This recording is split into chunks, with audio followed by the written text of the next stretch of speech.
Bonjour, bonjour chers frères et sœurs, voilà c'est Madeleine Bala, je suis contente de vous retrouver. Ça fait un petit temps que je n'ai plus posté de vidéo, mais grâce à Dieu, aujourd'hui j'ai la possibilité d'en faire une autre et vraiment je rends grâce à Dieu pour le travail qu'il fait dans nos cœurs et nous étions en train depuis tout ce temps-ci d'étudier le livre des Éphésiens sur le thème de la rédemption, le salut que nous avons reçu en Jésus-Christ et vraiment tout ce temps-là où j'étais absente, ça n'a pas été sans repos. C'était vraiment, mon cœur était chargé de la pensée de vouloir approfondir la compréhension sur la rédemption pour pouvoir vous partager cela. Et je me suis arrêtée sur le verset 10 du chapitre 2. Souvenez-vous, notre dernière vidéo était là-dessus. La 6e semaine que nous étions en train de parler sur la rédemption, nous étions arrêtés sur Éphésiens chapitre 2 et nous avons parcouru le verset 1 jusqu'au verset 10. Et aujourd'hui, j'aimerais vraiment rester sur le verset 10, extrapoler un petit peu parce que ce que le Seigneur m'a aidé à comprendre là-dedans, je crois que ce sera une source de bénédiction, une semence incorruptible pour affermir la foi de quelqu'un quelque part et afin que nous puissions tous grandir et comprendre ce que le Saint-Esprit, veut nous enseigner. Alors, je vais relire Éphésiens chapitre 2, le verset 1 au verset 10, et puis voir aussi dans les autres versets vraiment ce qui nous concerne là-dessus.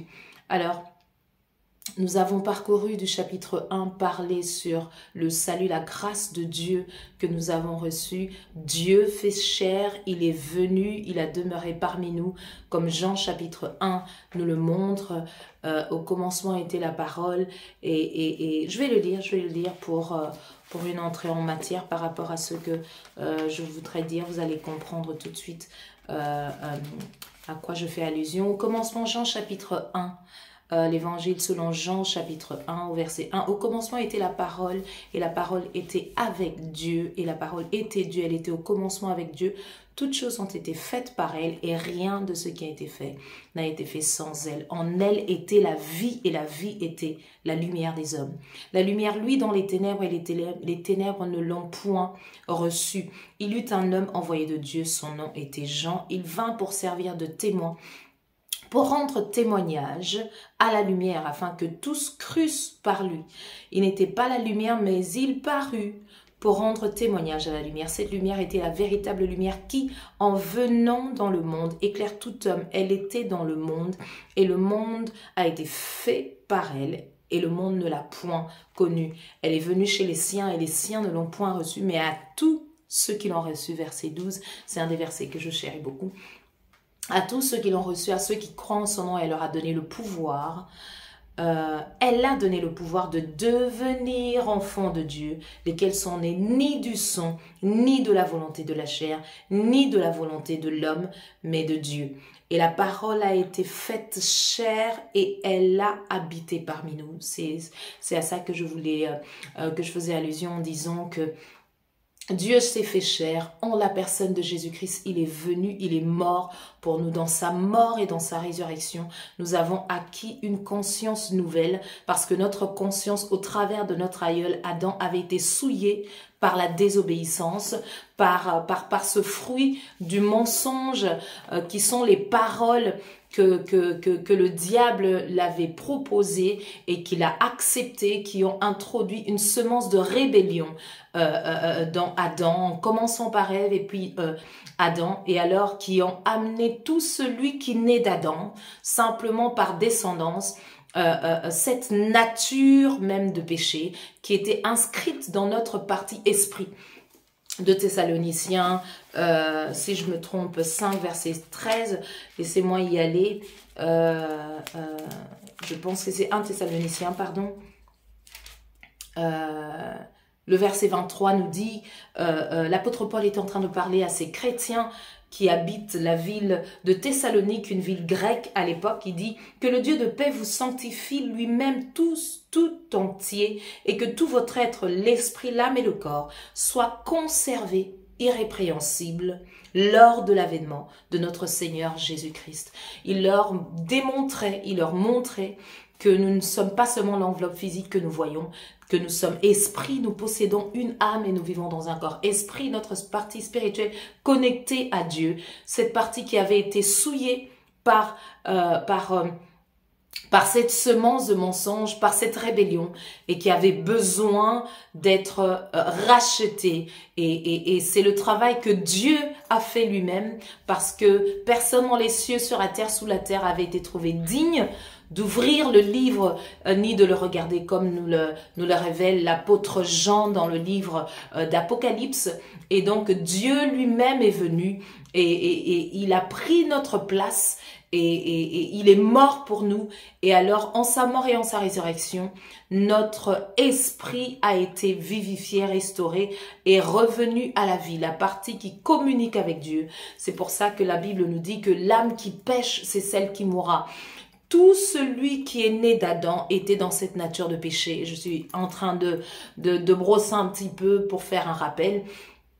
Et en Jésus-Christ, nous trouvons en Dieu le moyen de ce secours, ce salut, cette possibilité, cette capacité de sortir de cette nature de péché et de retrouver, d'être réconcilié à Dieu, de retrouver la communion que nous avions avec Dieu. Ça me rappelle 2 Corinthiens chapitre, attendez, je vais le retrouver, chapitre 1 Corinthiens 5, 17, je pense. Je vais rapidement regarder, qui nous parle de ça.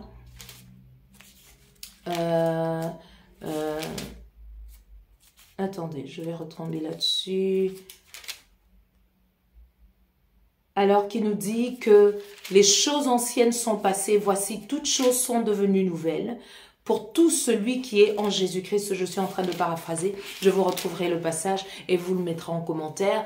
Donc, tout celui qui choisit de recevoir et de croire dans les paroles de Dieu pour nous, dans ce que Dieu a accompli pour nous en Jésus-Christ, nous recevons la vie de Dieu. Et cette vidéo aujourd'hui est en introduction de ce que j'aimerais partager avec nous dans les prochains jours, de ce que le Seigneur m'a aidé à voir dans Éphésiens chapitre 2, le verset 10 en particulier. Mais je vais rappeler le contexte. Donc, nous parlions d'Éphésiens et l'apôtre Paul est en train d'exhorter les Éphésiens à qui il avait apporté la bonne nouvelle. Et il leur dit,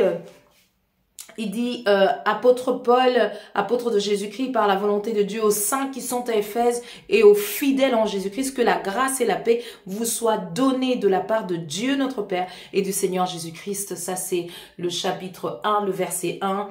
Et nous avons lu tout le chapitre, nous avons étudié tout le chapitre. Vraiment, je vous encourage à aller regarder les vidéos précédentes qui sont sur notre page YouTube Things Above, et qui veut simplement dire les choses d'en haut en rapport avec Colossiens chapitre 3 au verset 1. Laissez-moi dire le chapitre 2, sinon je vais pas m'en sortir. J'ai envie de vous rappeler tout ce qu'on a vu que j'avais été un petit peu absente, mais franchement, je vous invite à aller réécouter, à aller revisionner les vidéos précédentes, parce que j'aimerais vraiment atterrir sur ce dans quoi le Seigneur m'a amené. Donc le verset 1 du chapitre 2 dit: vous étiez morts par vos offenses et par vos péchés, dans lesquels vous marchiez autrefois selon le train de ce monde, selon le prince de la puissance de l'air, de l'esprit qui agit maintenant dans les fils de la rébellion, en parlant de celui qui n'a pas eu l'opportunité ou qui n'accepte tout simplement pas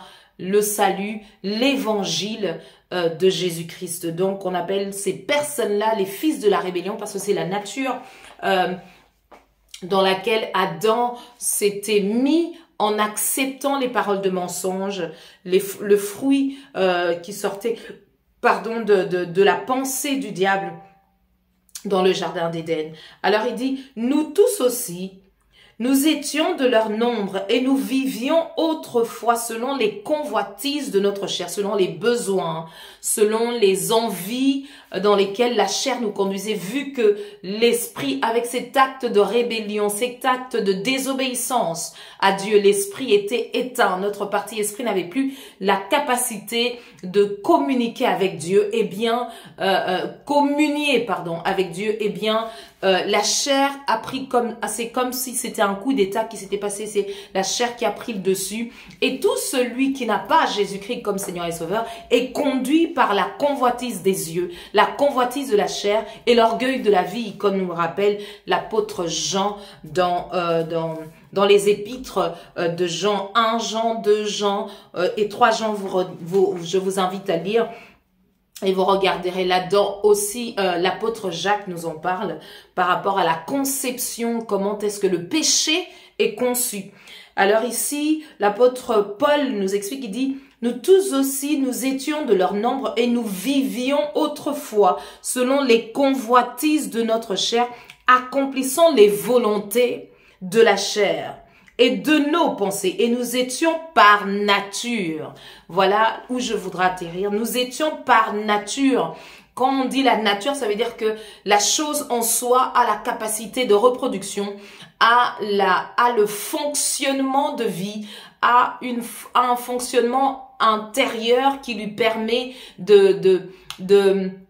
d'exister. C'est ça la nature d'une chose, la nature des enfants de colère comme les autres. Mais Dieu, verset 4, mais Dieu qui est riche en miséricorde, à cause du grand amour dont il nous a aimés, nous étions morts par nos offenses, nous a rendus à la vie en Christ. Il nous a rendus à la vie en Christ. C'est par grâce que vous êtes sauvés. Il nous a ressuscités ensemble et nous a fait asseoir ensemble avec Christ, donc en Christ. Dans le fait d'accepter Jésus-Christ comme Seigneur et Sauveur, nous participons, nous entrons dans la personne de Jésus-Christ, notre esprit est ravivé et c'est exactement de ça que j'aimerais parler dans cette nouvelle série de vidéos que nous allons taguer la sanctification par l'esprit. C'est ça que le Saint-Esprit me communiquait et que j'aimerais que nous puissions partager ensemble. Donc, nous étions morts par nos offenses, nous a rendus à la vie avec Christ. C'est par grâce que vous êtes sauvés. Il nous a ressuscités ensemble et nous a fait asseoir ensemble dans les lieux célestes en Christ. Les lieux célestes, on l'avait vu dans les vidéos précédentes, ça veut dire tout ce qui est lié spirituel. Lieux célestes, on parle de l'esprit, de la dimension spirituelle de notre être. Les lieux célestes, nous pouvons communiquer avec les lieux célestes qu'au travers de notre esprit, car Dieu est esprit et ceux qui l'adorent doivent le faire en esprit et en vérité. En rapport avec la conversation que le pharisien Nicodème a eue avec Jésus en allant le voir de nuit. Vous lirez ça dans Jean chapitre 3, tout le contexte et vous verrez de quoi je parle. Donc, il nous a ressuscités ensemble, il nous a fait asseoir ensemble dans les lieux célestes en Christ afin de montrer dans les siècles à venir. Donc le but du fait qu'il nous a sauvés, qu'il nous a sortis de là où Adam nous avait fait entrer, le but c'était de montrer dans les siècles à venir l'infinie richesse de sa grâce par sa bonté. Donc il montrait combien il est rempli d'amour pour nous en manifestant envers nous sa bonté. En Jésus-Christ, verset 8. Car c'est par la grâce que vous êtes sauvés, par le moyen de la foi. La grâce est venue vers nous, ce n'est pas notre œuvre, c'est l'œuvre de Dieu envers nous et notre réponse quand nous croyons, nous choisissons de mettre notre foi, nous recevons, nous faisons nôtre cette parole, elle pénètre nos pensées, nos cœurs et nous identifions à cette parole de l'évangile. Eh bien, nous appelons ça, la parole de Dieu, pardon, on l'appelle par le moyen de la foi. C'est ça la foi. La foi, c'est la réponse de l'homme à l'acte posé par Dieu envers lui. Et cela ne vient pas de vous, dit l'apôtre Paul. C'est le don de Dieu. Donc, aucune chose, je l'ai insisté, je l'ai dit plusieurs fois dans mes anciennes vidéos, que rien de ce que nous pouvions faire n'aurait pu acheter ce que Dieu avait décidé de faire bien avant que nous puissions exister. Car la parole de Dieu nous apprend que l'agneau de Dieu a été immolé avant la fondation du monde. Dieu n'est pas tombé des nues en voyant oh, Adam a péché, comment est-ce que je peux faire? Le salut était pourvu. La personne de Dieu envers nous était pourvue bien avant la fondation du monde. Et ce n'est point par les œuvres, dit l'apôtre Paul, afin que personne ne se glorifie. Sinon, demain, quelqu'un va dire, bien, moi, je crois que j'ai assez nettoyé l'église, bien, je crois que j'ai assez évangélisé maintenant. Dieu devrait faire ceci ou cela pour moi. Nullement, car il ne s'agit pas des choses qui achètent la bonté de Dieu. Il s'agit des conséquences de la suite normale de quelqu'un qui a été touché, qui a été transformé par la puissance de l'amour de Dieu. C'est celui-là qui entre maintenant dans le service envers les saints avec un cœur reconnaissant envers Dieu pour ce que Dieu a fait pour lui. Nous atterrissons au verset 9. Ce n'est point par les œuvres, afin que personne ne se glorifie, au verset 10, pardon, car nous sommes son ouvrage. Ça nous rappelle ce que Dieu a fait pour nous, la grâce de Dieu, car nous sommes son ouvrage, ayant été créés en Jésus-Christ, car nous sommes son ouvrage, l'ouvrage de Dieu, l'œuvre de Dieu. C'est Dieu lui-même qui a pensé la chose, c'est Dieu lui-même qui a conçu, qui a manifesté la chose en la personne de Jésus-Christ. Ça a pris du temps pour que, enfin, cet ange puisse trouver une vierge qui ait un cœur réceptif à recevoir cette semence de la nouvelle création de l'humanité, car il fallait que l'enveloppe dans laquelle allait atterrir cette parole soit une enveloppe disposée, et aussi que ce soit sans la semence de l'homme Adam qui a porté la nature du péché. Donc le Saint-Esprit a couvert Marie et Jésus, l'homme Jésus a été formé. C'est pour ça qu'il est 100% Dieu et 100% homme. Dieu fait chair, qu'il a pu prendre notre place. Ce n'était pas parce que Dieu était en colère contre nous,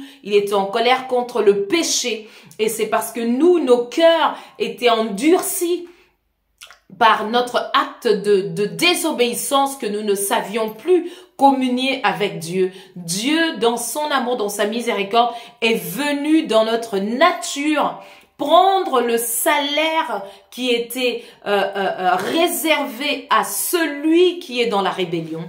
Le salaire de cette personne, c'est la mort. La rébellion, la désobéissance apportait la mort, entraînait la mort. La nature du péché, le salaire du péché, c'est la mort. Et donc Dieu est venu, il s'est substitué à nous. Il a pris notre place et dit, moi je vais le faire à ta place. Il a pris notre place et il est mort pour nous. Il a payé le prix du péché pour nous, afin que nos cœurs soient réconciliés à Dieu. Dieu n'était pas dans une position de boudeur envers nous. Il s'était pas dit, oh là là, ces gens-là, je leur ai parlé 10 000 fois, Adam n'a pas voulu m'écouter, et voilà, maintenant le diable a pris son cœur, et qu'est-ce que je peux faire? Non, il est venu, parce que c'est lui le créateur de l'homme, c'est lui qui a fait cette œuvre, et il ne voulait pas laisser la situation comme cela. Donc il a trouvé le moyen de récupérer sa création, de récupérer ce qu'il avait fait, et en ça il nous a introduit dans une nouvelle dimension de relation avec lui, qui est une relation de père à fils en Jésus-Christ. La création entre dans une dimension de filiation, de père et de fils. Tout celui qui est né de l'homme dans la vie, les choses de la vie sont sous la dimension de créature à créateur. Dieu est le créateur de tout ce qui vit, invisible et visible. Et en la personne de Jésus-Christ, parce que lui-même, il est venu et il a fait cette œuvre-là pour nous. Nous sommes entrés en acceptant pour tout celui qui accepte Jésus-Christ comme Seigneur et Sauveur. Cette personne-là entre par la foi dans la grâce que Dieu lui a donnée, entre dans cette dimension de fils. Et c'est de ça que nous allons parler, du fait même de ce transfert. Colossiens chapitre 1, versets 12 à 14, l'apôtre Paul est en train de parler à ces chrétiens qui habitaient à l'époque cette ville grecque qui s'appelait Colosse. Il leur dit, vous devez apprendre à rendre grâce à Dieu. Il avait entendu de bonnes nouvelles de la part de son collègue apôtre Epaphras, qu'il avait appris la dimension de la charité manifestée envers les frères que les Colossiens chrétiens étaient en train de manifester. Il leur a dit, dans les versets avant, vous verrez qu'il leur explique, il dit, j'ai entendu l'expression de votre charité, je paraphrase, il dit, ça montre bien que c'est effectivement l'évangile que vous avez reçu, parce que tout celui qui reçoit l'évangile, ça, c'est l'attitude attendue. C'est vraiment la preuve pour nous que c'est ça qui s'est passé, que vous avez reçu la vie de Dieu, que vous avez accepté Jésus-Christ, que vous avez accepté Dieu dans vos cœurs en la personne de Jésus-Christ comme Seigneur et Sauveur, parce que votre foi envers Dieu manifeste l'amour envers les frères. Et donc après, il les exhorte et puis il dit, vous devez apprendre à rendre grâce à Dieu qui vous a rendu capable d'avoir part à l'héritage des saints. Il vous a transporté du royaume des ténèbres au royaume du Fils de son amour.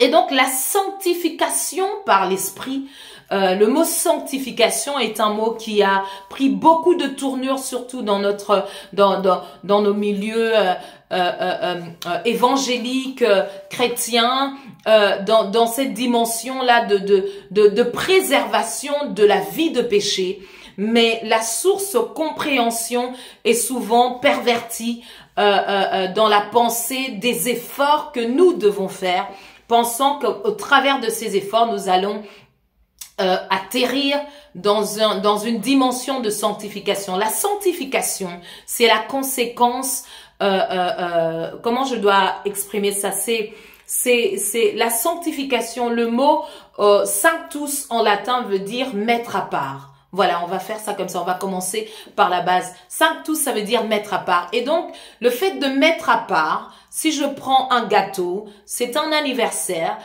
je coupe une part, cette partie-là n'est plus avec l'ensemble, a été disposée pour un but en particulier. Éphésiens chapitre 2 verset 10. Car nous sommes son ouvrage. Donc, dans le péché d'Adam, l'homme avait été introduit dans la désobéissance envers Dieu. Tout celui qui naît de la nature d'Adam fait partie du grand gâteau. Et dans la mort et dans la résurrection de Jésus-Christ, la grâce de Dieu a été pourvue. Donc tout celui qui désormais choisit de recevoir la vie de Dieu au travers de l'évangile de cette grâce, l'évangile qui explique cette grâce, l'évangile qui montre l'amour de Dieu, l'évangile qui étale la miséricorde de Dieu envers nous pour nous restaurer dans la relation dans laquelle nous étions avec lui, l'évangile qui nous réconcilie, qui réconcilie nos cœurs qui avaient été endurcis par la nature des péchés, qu'il a réconcilié avec Dieu, tout celui, mais à tous ceux qui l'ont reçu. Jean chapitre 1 au verset 12, à ceux qui croient en son nom, elle leur a donné la capacité, la possibilité, le pouvoir spirituel surnaturel. Elle leur a donné le pouvoir. En fait, c'est le Saint-Esprit qui capacite cette chose. C'est le Saint-Esprit qui est cette dimension surnaturelle qui vient prendre notre personne en charge pour nous sortir du royaume des ténèbres et nous faire nous transporter dans le royaume de lumière, et du Fils de son amour, qui nous transporte dans de la conscience de la mort à la conscience de la vie éternelle dans notre esprit, qui réveille, qui ressuscite l'esprit, la partie qui était morte dans les offenses est désormais ravivée en esprit. Et la porte est désormais ouverte à nouveau pour cet homme-là pour vivre Dieu et comprendre Dieu dans son surnaturel et pouvoir le manifester ici sur la terre parce que c'est un but, car nous sommes son ouvrage ayant été créés en Jésus-Christ. Donc la sanctification par l'Esprit. Laissez-moi vous lire 2 Thessaloniciens chapitre 2 verset 13. C'est un des passages dans lesquels le Seigneur m'a conduit quand j'étais en train de méditer sur la sanctification par l'Esprit. C'est aussi un épître de l'apôtre Paul aux chrétiens qui habitent la ville de Thessalonique cette fois-ci, toujours en Grèce, la Grèce de l'époque. Et alors, verset 13 nous dit « Pour nous, frères bien-aimés du Seigneur », frères, ça veut dire que ceux-là qui avaient déjà reçu l'évangile, bien-aimés, donc ils sont aimés de la manière bonne de la part de Dieu, du Seigneur, nous devons à votre sujet rendre continuellement grâce à Dieu parce que Dieu vous a choisi dès le commencement pour le salut par la sanctification par l'Esprit. L'élection de Dieu se fait en Christ. Dieu n'a pas une partie des gens déjà préparés et choisis ici-bas sur la terre qui comptent et les autres ne comptent pas. Non. L'élection de Dieu, c'est dans le fait de entrer en Jésus-Christ. Tout celui qui entre dans Jésus-Christ est dans cette élection de Dieu. L'élection de Dieu, c'est dans le cadre, c'est dans le royaume de Christ, c'est en Christ.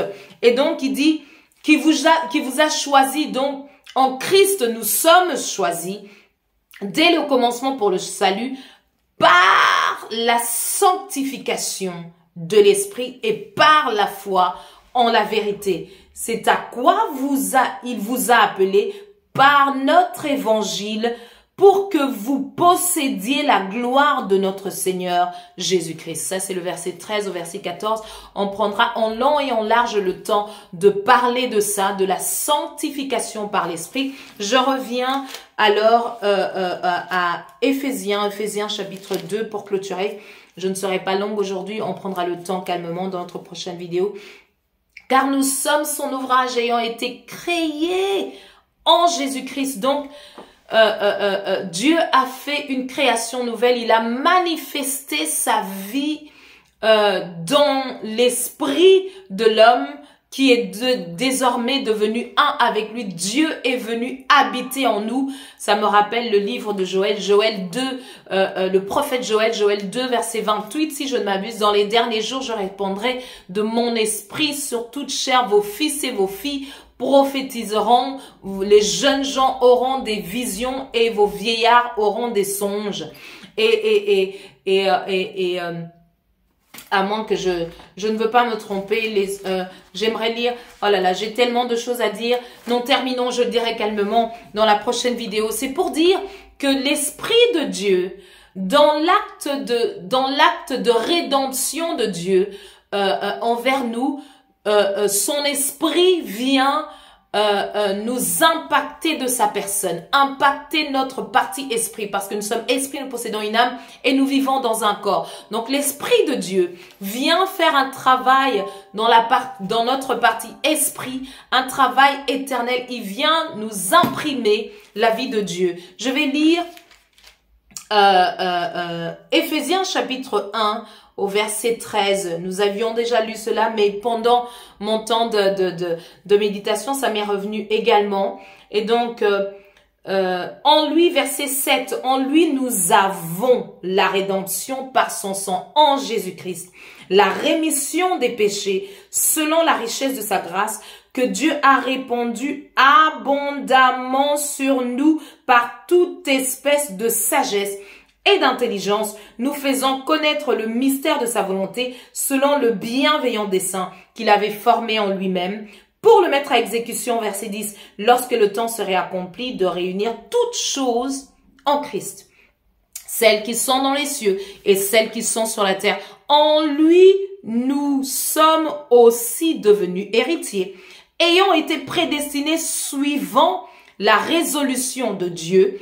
Donc ici, c'est noté la résolution de celui qui opère toutes choses d'après le conseil de sa volonté, afin que nous servions. Donc le but de cette mise à part a un but. car nous sommes son ouvrage et ont été créés en Jésus-Christ pour de bonnes œuvres que Dieu a préparées d'avance afin que nous les pratiquions. Je vais lire le verset 13, verset 12, afin que nous servions à la louange de sa gloire, nous qui d'avance avons espéré en Christ. Verset 13. En lui, vous aussi, parlons aux Éphésiens, après avoir entendu la parole de la vérité. Vous verrez que à chaque fois, il y a la connexion entre la sanctification par l'Esprit et le fait de la proclamation de l'Évangile. Il y a la puissance de cette transformation dans la parole qui explique le salut de Dieu. Donc, dans cette parole, comme je suis en train de vous parler ici, parlant de Jésus-Christ, de la mort et de la résurrection de Jésus-Christ, l'Esprit de Christ est dans ces paroles, est en train de transformer la vie de celui ou de celle qui écoutera ces paroles.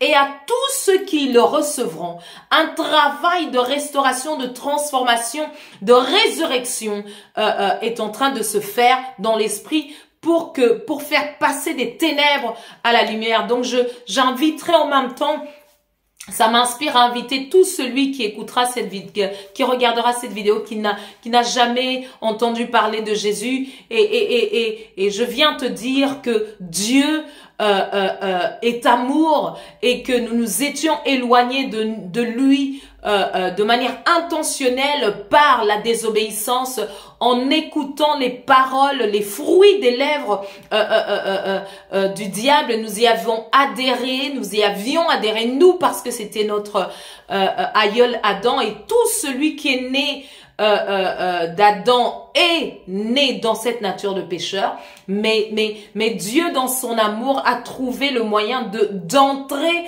dans notre nature humaine sans avoir la même nature de pécheur et pouvoir payer ce qui était le salaire prévu pour cette nature de péché, qui est la mort. Et Dieu en Jésus-Christ, Dieu qui est Jésus-Christ fait chair, Jésus-Christ est mort pour nous, est mort et ressuscité, et il a payé le prix pour notre salut. Donc tout celui qui entend ces paroles et qui met sa foi, je te dis que le salut s'est approché de toi. Je te dis que la vie de Dieu t'est présentée. Tu as ici la possibilité de donner ton cœur au Seigneur, d'ouvrir ton cœur au Seigneur, et que Jésus-Christ devienne ton sauveur et qu'il parle à ton cœur, et que tu puisses expérimenter la puissance du salut, la puissance de la rédemption, afin que tu sois réconcilié avec le Père. Et sache que Dieu ne te condamne pas, et qu'il te reçoit avec amour. Et tu peux dire avec moi: Seigneur Jésus, je te remercie pour ta miséricorde et pour ta grâce manifestée en Jésus-Christ. Je te reçois aujourd'hui comme mon sauveur, et je te fais mon Seigneur, et je t'invite par ton esprit à conduire ma vie désormais.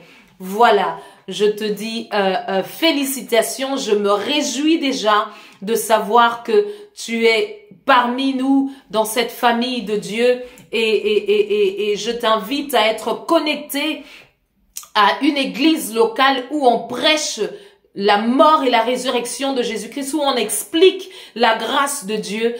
Tu peux parler à Dieu de la même manière que tu es en train que tu as fait cette prière, et avec la parole de Dieu, la Bible, Dieu va répondre à ton cœur, à tes besoins, et c'est là où Dieu nous parle, et c'est là où nous communiquons avec lui. Demeure béni, et n'hésite pas à mettre en commentaire ton nom afin que nous puissions te garder dans la prière. Donc j'étais en train de dire, pour clôturer, que la sanctification par l'Esprit, se passe exactement au moment où nous acceptons Jésus-Christ comme Seigneur et Sauveur. Ce transport, ce changement de royaume se passe dans notre esprit. Et donc, c'est pour ici nous aider à comprendre que nous ne sommes plus redevables à la chair. Nous n'avons plus la nature du péché. Le Saint-Esprit a fait un travail où nous avons été scellés. Attendez, je vais reprendre ma Bible. Excusez-moi, c'est ce que je voulais lire avec le verset 13. En lui, vous aussi, après avoir entendu la parole de la vérité, l'évangile de votre salut, en lui, vous avez cru et vous avez été scellés du Saint-Esprit qui avait été promis. Nous prendrons le temps de lire, nous prendrons le temps de comprendre, mais il faut savoir que le salut que nous avons reçu, nous ne pouvons pas le perdre parce que ce n'est pas par nos œuvres que nous avons pu le faire, c'est le cadeau de Dieu. Nous le recevons et une fois que nous le recevons, il y a le sceau directement. Dès que je déclare par ma foi, j'y crois, cette parole d'évangile qui a été prêchée, je le reçois, je le perçois dans mon esprit et je le sens dans mon cœur que c'est en train de me transformer de l'intérieur. Dès cet instant-là, la vie de Dieu, cette vie spirituelle, qui n'est pas nécessairement palpable par les mots, mais qui passe au travers de la grâce de Dieu qu'il y a dans ces mots, et elle vient en elle vient en fait accomplir cette mise à part, cette sanctification. Et cette sanctification-là a un but, c'est pour accomplir les bonnes œuvres créées en Jésus-Christ, vous êtes créés pour, en Jésus-Christ, en ayant répondu à la grâce de Dieu.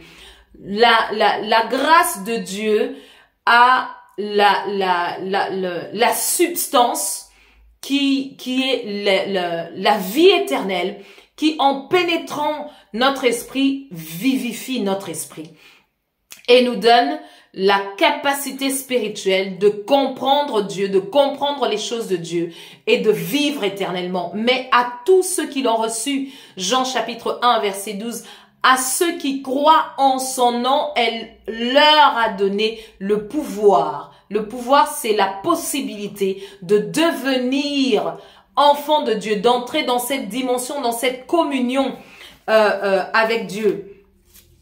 Il faut absolument que je retombe sur ce passage de Corinthiens, ça me tient à cœur. Attendez, je vais vous le chercher. Si quelqu'un est en Christ, il est une nouvelle créature. Les choses anciennes sont passées. Voici, toutes choses sont devenues nouvelles. Voilà, je voulais retrouver 2 Corinthiens 5, verset 17. Si quelqu'un est en Christ, je lirai pour le contexte à partir du verset 16. Ainsi, dès maintenant, nous ne connaissons personne selon la chair. Et si nous avons connu Christ selon la chair, maintenant nous ne le connaissons plus de cette manière. C'est toujours l'apôtre Paul qui est en train de parler. Si quelqu'un est en Christ, il est une nouvelle créature.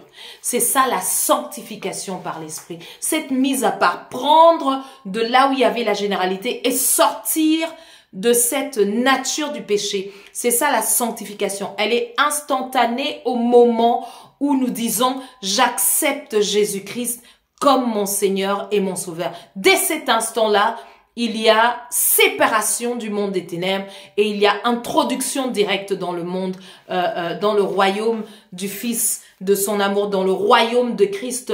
La reconnexion avec Dieu est instantanée parce que c'est le Saint-Esprit qui fait ce travail de sanctifier, de mettre à part.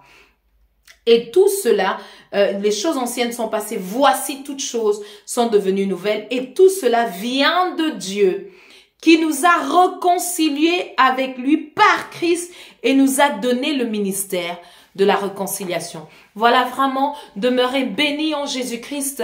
Ça m'a tenu à cœur de vouloir mettre cette vidéo aujourd'hui. Et c'est une nouvelle série qui commence. Nous sommes dans la pensée de la rédemption. Si vous voulez, c'est un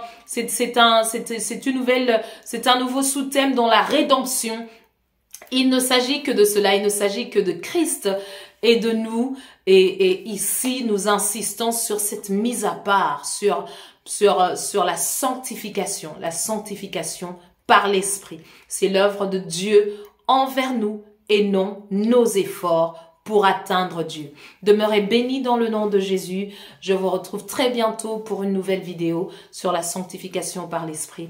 Et je crois en attendant que cette semence incorruptible fera un travail d'affermissement, un travail de restauration, de changement de mentalité par rapport à tout voile qui pouvait nous empêcher à nos pensées de comprendre les choses de l'Esprit. Je crois que vous allez comprendre cette parole qui parle de ces choses d'en haut et qui nous pousse à une plus grande intimité avec le Seigneur. Demeurez bénis dans le nom de Jésus. Je vous retrouve très bientôt. Au revoir.